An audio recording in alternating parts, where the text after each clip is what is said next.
Mary Riana from Indonesia is one of those inspiring, successful people who went from being broke to becoming a millionaire in her 20s. She's now arguably the most famous motivational speaker in Indonesia. This is her story.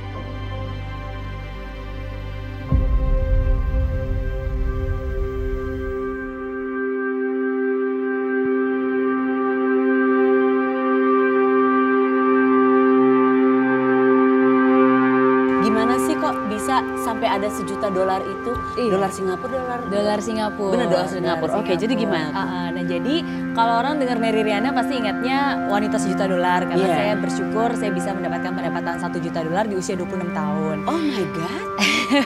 Nah, tapi banyak orang juga selalu bertanya-tanya kok bisa sih, gimana caranya? Menjadi motivator atau menjadi motivational speaker itu nggak pernah kepikiran dan nggak pernah tahu sebenarnya bahwa itu adalah menjadi passion saya. Jadi kalau zaman dulu banget ketika saya masih kuliah, baru lulus kuliah dan memulai karir saya, itu saya belum tahu yang namanya passion, belum tahu yang namanya hasrat, pursue your passion dan seterusnya, enggak. Apa yang terjadi dengan seorang Mary Riana di waktu itu, 98? Iya, jadi waktu 98 berarti usia saya 18 tahun, baru aja lulus SMA dan tadinya mau kuliah deket sini nih, Trisakti. Karena papa dulu juga bekas dosen di sana. Tapi ya kita semua tahu ada terjadi peristiwa penembakan mahasiswa Trisakti dan akhirnya disusul oleh kerusuhan gitu. Pada saat itu terus terang saya nggak ngerti apa yang terjadi dan saya nggak tahu gitu tiba-tiba kenapa Indonesia yang bagi saya baik-baik aja tiba-tiba kenapa bisa seperti kayak gitu. Nah makanya akhirnya dengan berat hati mereka pun memutuskan untuk mengirimkan saya ke Singapura untuk belajar. Nah itu merupakan keputusan yang berat karena sebenarnya saya bukan berasal dari keluarga yang kaya raya yang kapan aja bisa ngirimin anaknya ke luar negeri untuk belajar. Dan akhirnya disitulah mungkin pengorbanan dan cinta kasih orang tua yang amat sangat saya hargai. Dan akhirnya saya pun bisa kuliah di NTU, Nanyang Technological University Singapura, itu dengan biaya utang. Dan utangnya pun jumlahnya sangat besar pada saat itu, 40.000 Singapura dolar. Tempat yang sangat megah, universitas yang sangat bagus, tapi nggak ada satu orang pun yang pernah nyangka bahwa di tempat yang semegah dan seindah itu, ternyata ada seorang mahasiswi dari Indonesia yang harus berjuang, bertahan hidup hanya dengan $10 setiap minggunya.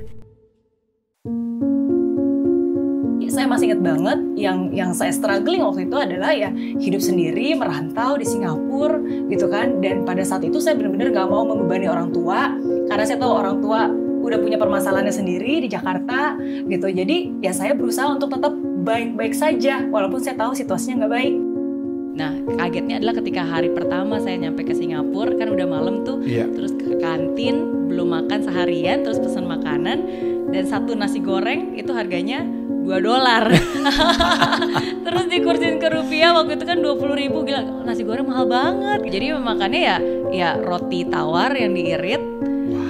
Dan karena waktu itu saya minder, malu, diledekin orang, jadi biasanya kalau teman-teman yang lain yang biasa suka ngajakin saya ke kantin yuk kita makan siang karena saya bawa bekal tapi saya lumayan minder untuk ngaku, ya akhirnya saya bilang tar dulu deh masih kenyang gitu ya. Wah padahal I was so hungry at that time. Dan tempat yang paling sepi di seluruh kampus yang gak bakal pernah dilihat orang adalah di toilet. Berawal dari ketika saya ulang tahun ke-20. Nah, karena itu benar-benar titik baliknya ketika saya sadar bahwa di hidup ini penting untuk punya mimpi. Pokoknya sebelum saya ulang tahun ke-30, saya harus udah bisa punya kebebasan finansial. Saya harus udah bisa sukses, saya harus udah bisa bayar utang-utang keluarga saya. Tapi ada satu momen di mana saya tiba-tiba merasa walaupun saya di tengah kerumunan, tapi saya ngerasa sendiri. Kenapa? Karena saya ingat itu hari ulang tahun saya tiba-tiba ngerasa sendiri aja di tengah kerumunan banyak orang sambil bagi brosur.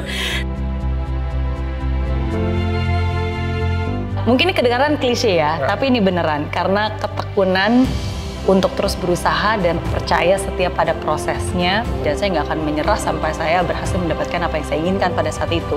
Dan akhirnya saya memutuskan untuk terjun di bidang sales. Jadi kita menjual produk-produk keuangan, perencanaan keuangan dan juga produk-produknya baik dari segi tabungan, deposito, asuransi, reksadana, kredit card, investasi dan sebagainya. Karena saya nggak punya kenalan, akhirnya pada saat itu saya harus jualan ke orang-orang yang saya nggak kenal. Saya datengin rumah orang, door knocking, saya ketukin pintu rumah orang. It was not easy, it was very very tough. Tapi saya percaya saya punya keberanian, saya punya waktu, saya punya tenaga. Saya kerja 14 jam tiap hari non-stop 7 hari selama seminggu.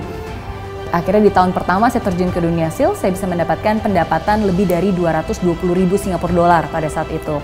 I can pay off my study loan $40,000 dan akhirnya disitulah baru punya modal, dan dari modal itulah baru saya bisa nyewa kantor di Singapura, merekrut staff dan mengembangkan Mary Riana Organization, ya perusahaan di bidang jasa keuangan yang saya bangun dengan kerja keras, tangis, doa, usaha, dan disitulah akhirnya saya dapatkan $1 juta pertama saya di usia 26 tahun.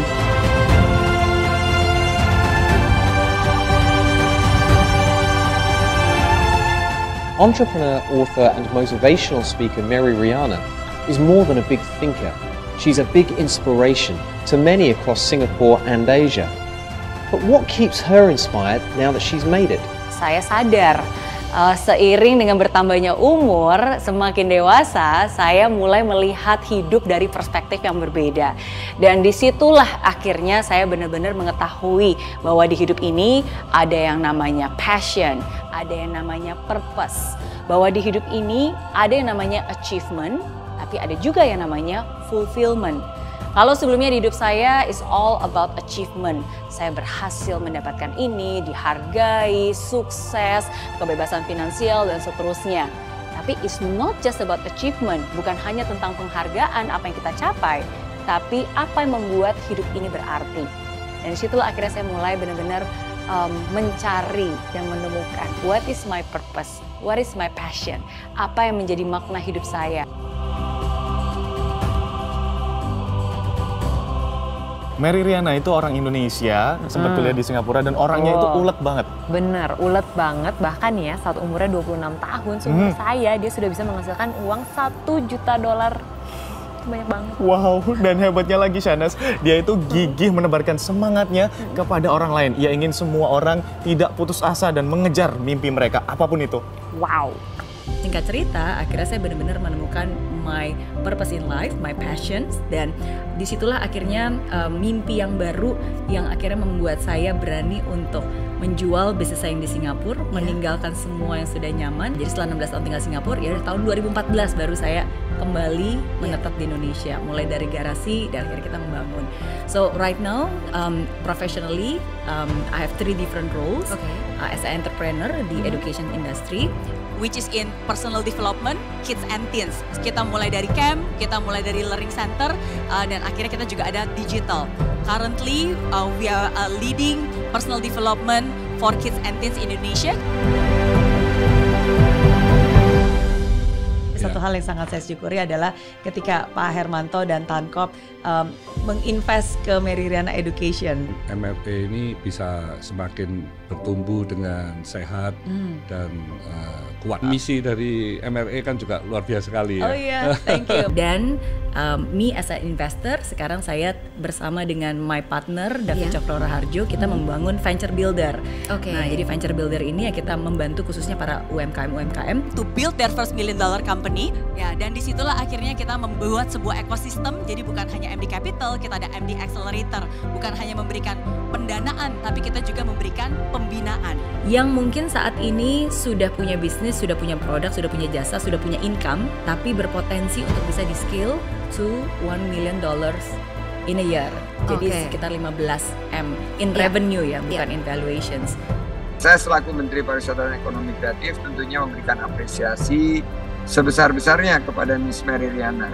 Karena sebagai duta motivator ekonomi kreatif, dedikasi sebagai entrepreneur, investor, dan konten kreator ini telah memberikan inspirasi dan dampak positif terhadap aircraft di Indonesia. Mbak Mary masih sering memberikan motivasi ya untuk orang-orang melalui sosial media. Betul. Karena itu sekarang media paling dekat dengan.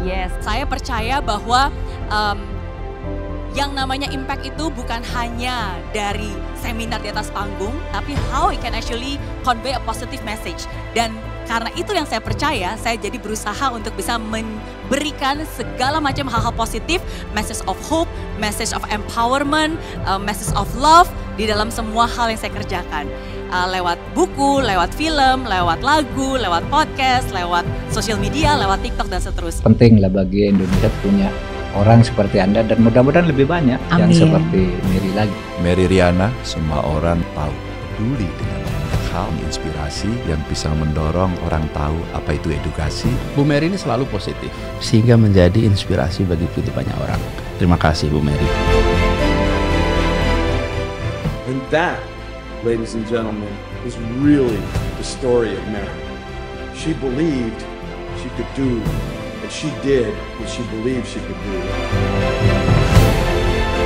The purpose of my life is to be significant as God's living miracle, to enjoy every single moment of my miraculous life with my loved one, and testifying my blessed life story to the world as a gift of love for myself and others. Untuk bisa menciptakan dampak positif dari Indonesia untuk dunia.